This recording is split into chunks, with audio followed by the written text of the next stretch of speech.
Bismillahirrahmanirrahim. Assalamualaikum warahmatullahi wabarakatuh. Alhamdulillah wassalatu wassalamu ala Rasulillah wa ala alihi wa sahbihi wa man wala. La haula wala quwwata illa billah. Qala Allah subhanahu wa ta'ala ya ayyuhalladzina amanu taqullaha haqqa tuqatih wa la tamutunna illa wa antum muslimun. Alhamdulillah, kita bersyukur kepada Allah Subhanahu wa taala. Kita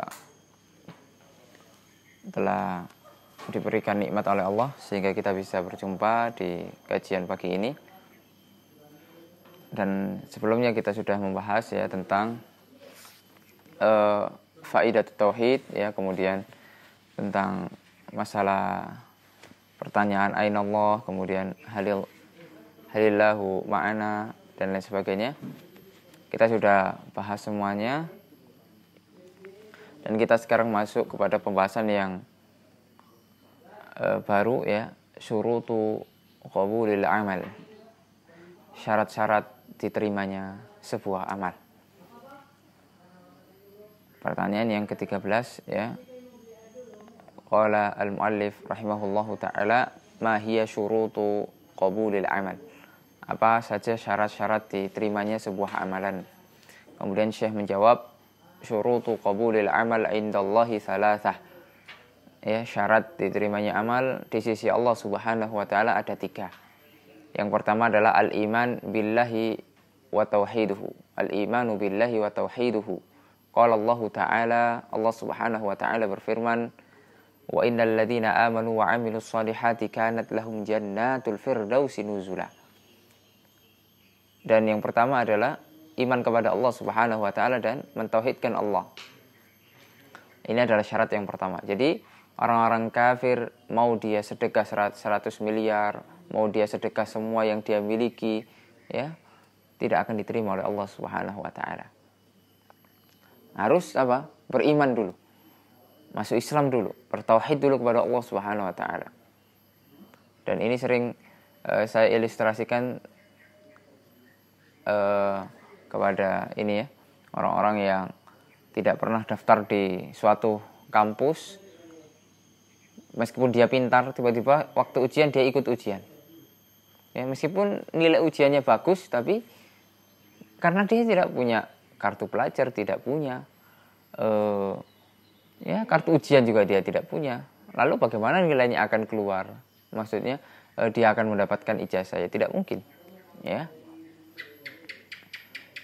Allah Subhanahu wa taala berfirman, wa innal ladzina amanu, orang-orang yang beriman, wa amilus solihat, dan beramal saleh, kanat lahum jannatul firdausi nuzula, ya, mereka akan mendapatkan surga firdaus, ya, dan ini yang kita cita-citakan di dalam hidup ini, hidup yang sekali ini, ya, kita ingin masuk surga Allah Subhanahu wa taala. Kemudian waqala Rasulullah sallallahu alaihi wasallam, qul amantu billahi tsumastaqim. Ada seorang pemuda datang kepada Nabi, dia minta sebuah amalan ya, dan Nabi Muhammad SAW memberikan dia amalan, yaitu apa? Qul amantu billahi tsumastaqim. Katakanlah bahwasanya aku beriman kepada Allah kemudian istiqamah. Subhanallah. Ini adalah min jawami'il kalim. Salah satu dari jawami'il kalim. Kalimat ringkas ya, akan tapi maknanya dalam. Ya, ringkas, padat, jelas. Nah, itulah kelebihan dari Rasulullah SAW. Ya, memiliki kalimat yang ringkas, padat, jelas, dan dalam maknanya. Lihat itu, amantu billah tsumastaqim, subhanallah. Katakanlah, saya beriman kepada Allah, istiqomahlah. Istiqomah itu bukan main-main. Itu kalimat yang besar, ya, membutuhkan juhud yang tinggi untuk kita bisa istiqomah. Kalimat yang ringkas tapi penerapannya, pengamalannya ini luar biasa, sulit sekali. Oleh karenanya kita berusaha, dan orang-orang yang istiqamah akan diberikan balasan ganjaran oleh Allah Subhanahu wa taala.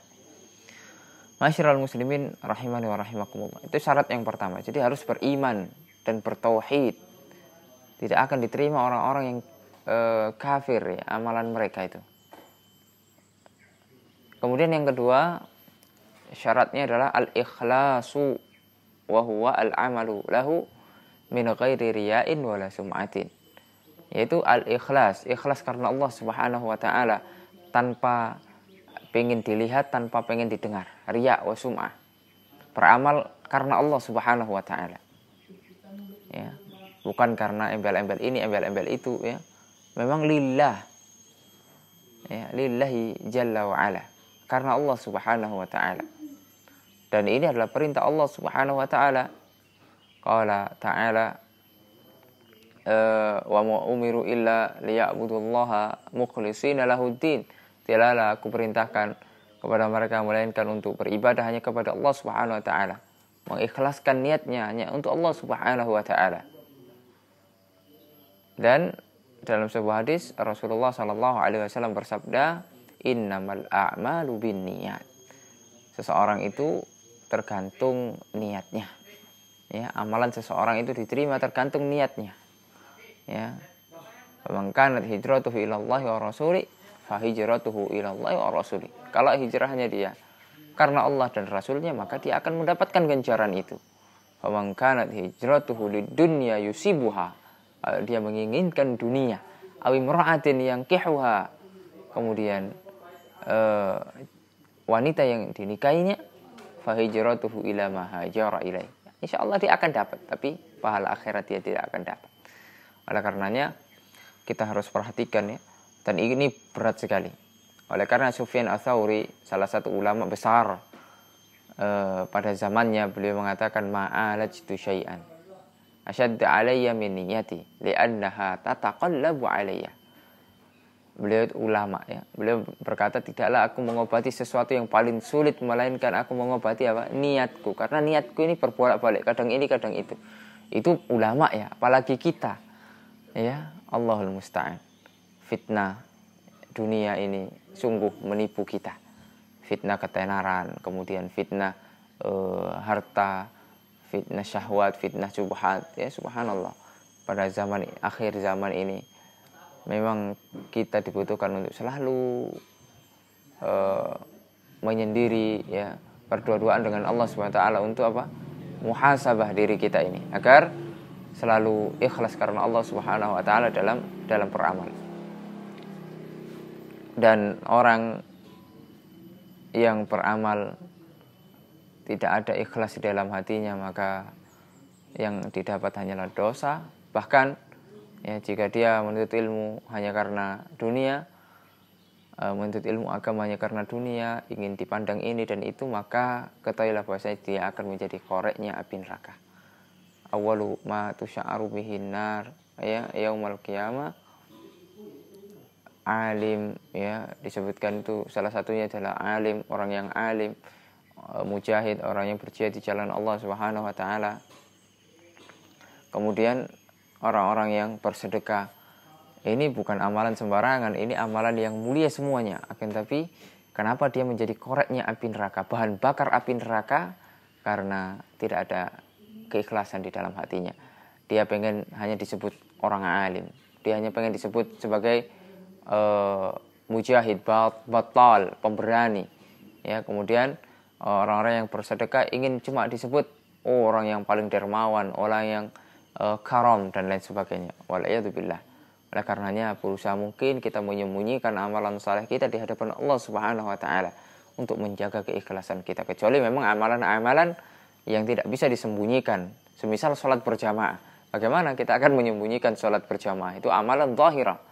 Ya, tetap kita harus menjaga hati kita. Memang di suatu sisi kadang kita perlu juga menampakkan amal, ya. Dalam sebuah ayat Allah Subhanahu wa taala berfirman, in tubdus shadaqati fa ni'mahi wa in tukhfuha, ya, wa tu'tuhal fuqara fa huwa khairul lahum, ya. Kalau dinampakkan sedekah itu, ya itu bagus, ya, agar orang-orang mencontoh sebagaimana Nabi Muhammad SAW yang memotivasi para sahabat untuk bersedekah, sehingga ada satu yang bersedekah semuanya termotivasi. Tapi kalau disembunyikan kemudian dikasihkan fakir miskin, ya itu insya Allah juga bagus, ya. Memang terkadang bagaimana kita menjaga hati. Memang tidak boleh kita menghakimi seseorang, hati seseorang, kalau orang yang menampakkan amalnya pasti riya, tidak, ya. Bisa jadi dia untuk memotivasi orang, ya, meskipun dianya harus berjihad melawan hawa nafsu tersebut, ya, ingin dipuji lah, kalau tidak dipuji marah, ya, kalau tidak ini dia tidak beramal lagi. Nah, itu perlu dikoreksi niatnya, ya. Orang yang benar niatnya itu dipuji atau tidak dipuji, ya, mendapatkan pujian atau tidak, sanjungan atau tidak, ya, dia terus beramal, ya, karena bagi mereka, ya, orang-orang yang berusaha ikhlas, pujian itu tidak penting sama sekali. Yang penting dia berbuat karena Allah Subhanahu wa taala. Kemudian yang ketiga adalah al-muwafaqatu lima jaa'a bihi Rasulullah sallallahu alaihi wasallam, yaitu sesuai dengan apa yang datang dari Rasulullah sallallahu alaihi wasallam, yaitu beribadah sesuai dengan contoh Rasulullah sallallahu alaihi wasallam. Jadi ibadah kita ini kan harus mencontoh beliau. Tidak mungkin kita membuat kreasi ibadah baru, ya. Kita juga punya nabi dan ini adalah agama Allah, bukan agama-agama seenak kita. Jadi kita mengikuti aturan Allah, mengikuti aturan Rasulullah sallallahu alaihi wasallam. Ya, oleh karenanya ini adalah syarat yang penting dan ini adalah kaidah yang sangat besar agar seseorang itu tidak bermudah-mudah dia membuat ibadah-ibadah. Oleh karenanya para ulama mengatakan al-aslu fil ibadati at-tawakkuf. Ya, hukum asal dari ibadah itu tawakuf. Ya, dia tidak boleh melakukan sampai ada dalil, ya, yang memerintahkan dia untuk melakukan ibadah tersebut. Bahkan dalam ibarah yang lain para ulama mengatakan al-aslu fil ibadati at-tahrim. Hukum asal ibadah adalah larangan, tidak dibolehkan, kecuali datang dalil yang memerintahkan. Karena jika hukum asal suatu ibadah itu boleh, maka orang-orang akan membuat agama seenaknya sendiri, membuat amalan-amalan seenaknya sendiri. Ya, padahal Nabi Muhammad SAW mengatakan, man amila amalan laisa alaihi amruna fahuwa raddun. Barang siapa yang beramal yang tidak sesuai dengan tuntunan kami, yang tidak sesuai dengan tuntunan dari agama kami, maka amalan itu tertolak. Ya, oleh karenanya Nabi Muhammad SAW mengatakan, iyyakum wa muhdatsatil umur. Hati-hatilah kalian dari perkara-perkara yang baru. Perkara-perkara yang baru di sini adalah perkara fiddin, di dalam agama, bukan di dalam dunia. Terkadang sering disalahpahami. Ketika kita bahas bid'ah, dikit-dikit bid'ah, ya, sono naik onta sana, jangan naik pesawat, jangan naik mobil, jangan naik, itu bid'ah. Itu kan menunjukkan dia masih tidak mengetahui hakikat bid'ah yang sebenarnya. Dipenuhi dengan hawa nafsu, dipenuhi dengan kebencian, ya. Padahal ketika kita bahas masalah bid'ah, ya urusannya dengan agama. Adapun dengan urusan-urusan dunia, wasilah-wasilah yang mengantarkan kita untuk ibadah, ya, itu adalah kemudahan yang diberikan oleh Allah Subhanahu wa taala dan itu bukan bid'ah.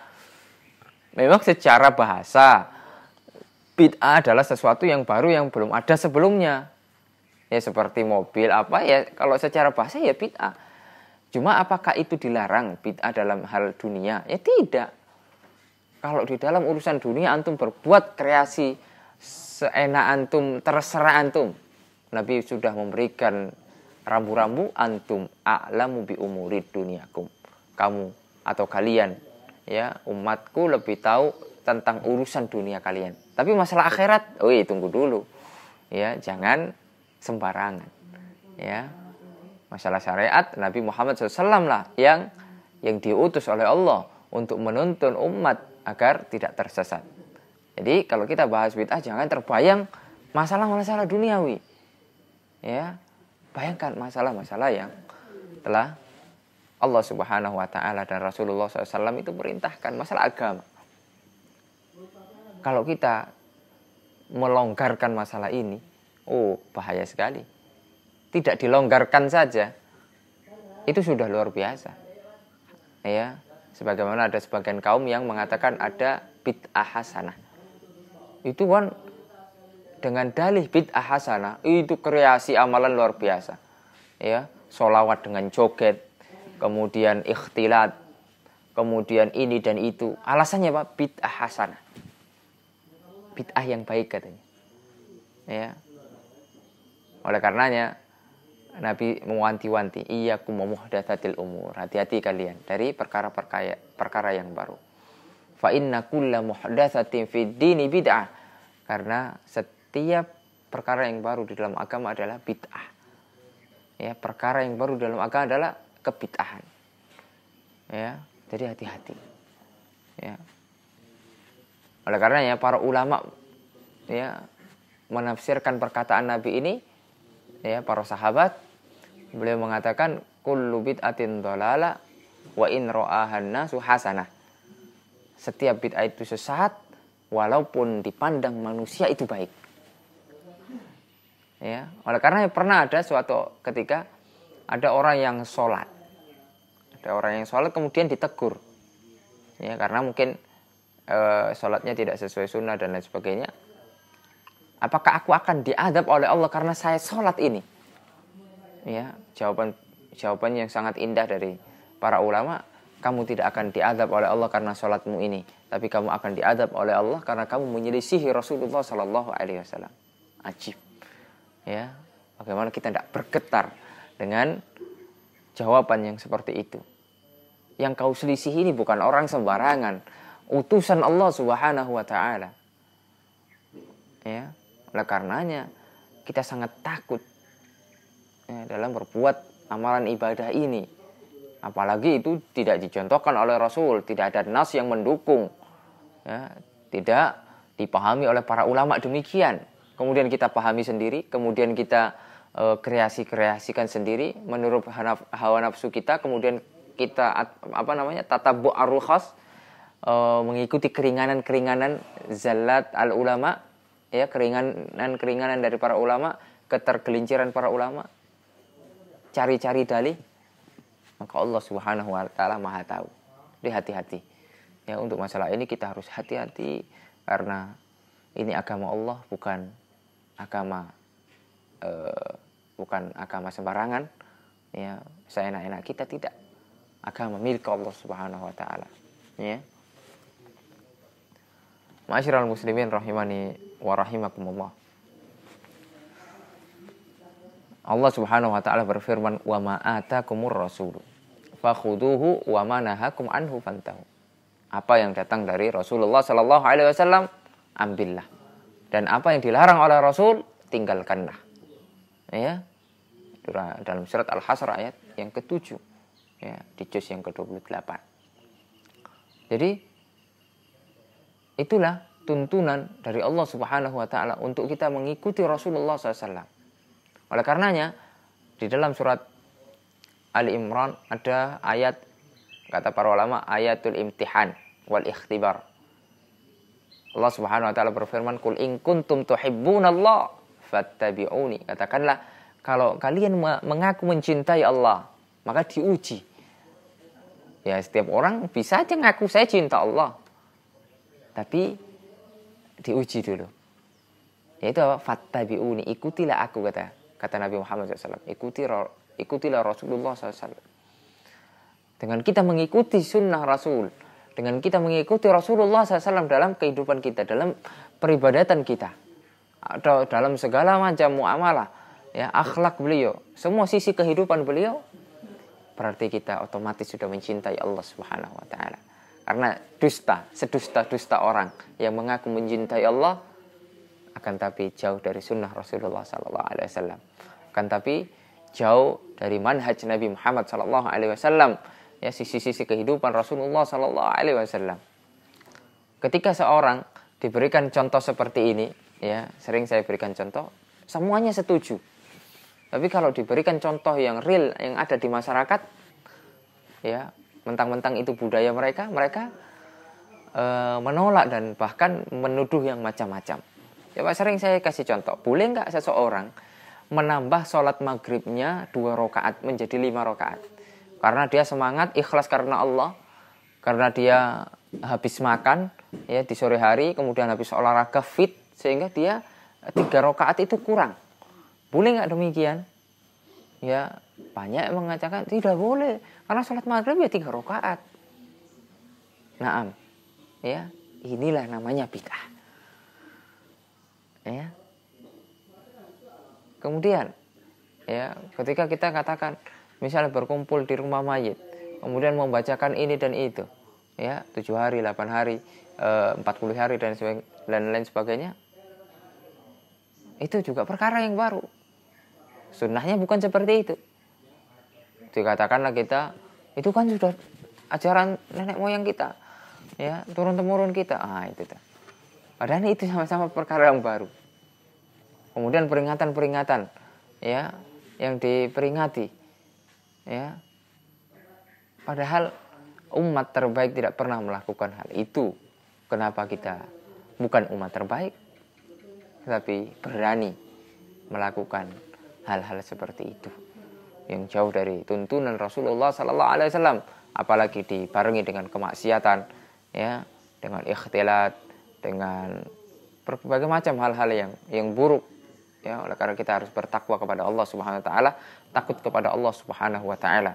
Jangan sampai kita nanti dituntut di akhirat karena menyelisihi Rasulullah sallallahu alaihi wasallam.